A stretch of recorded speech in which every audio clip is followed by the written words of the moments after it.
Well, the impact of the rising ferry fares is hitting one Gulf island especially hard. It takes 2 ferry rides to get to Hornby Island, and businesses and residents say tourist traffic is dropping off dramatically as fares go up. Now, Sky Ryan found out it's changing life as many knew it on the island.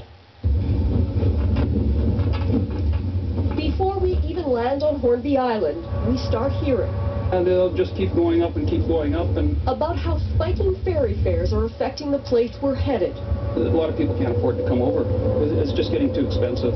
It takes 2 BC ferries to get to this northern Gulf island. Our ticket in the wake of today's 7% rate increase cost $75. When I first came here, it cost 10 cents to walk on. But, you know, for example, our pub used to be open year-round. And as you see, it's closed now. It just opens up at weekends. Renowned for its beautiful beaches and warm water, this island has long been a family holiday destination. You know what? It's magical, the island. That's what people always say. But Hornby is losing business to Vancouver Island resorts at an increasing rate. We used to have visitors coming for day trips or weekend trips. We don't see them anymore, and that affects, you know, the restaurants and the potteries and those people that depend on visitors. Our off-season business has declined consistently through every year, and even again this year, and I anticipate it to keep declining. Because of the ferry costs.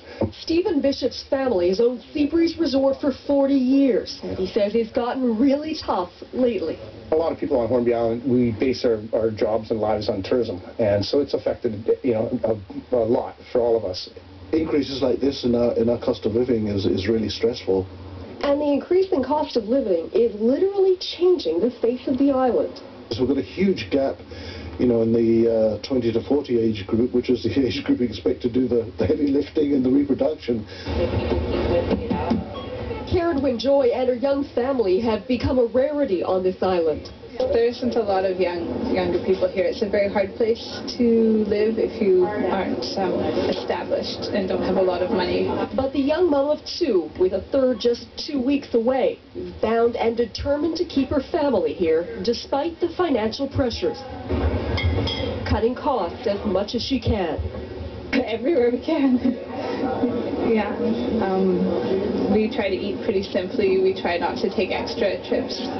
And that cost cutting will have to increase even further, with annual ferry fare hikes of 8.25% planned for the next 4 years ahead. We're pretty apprehensive as a community. Hornby residents now wondering how far tourists and their own budgets can ultimately stretch.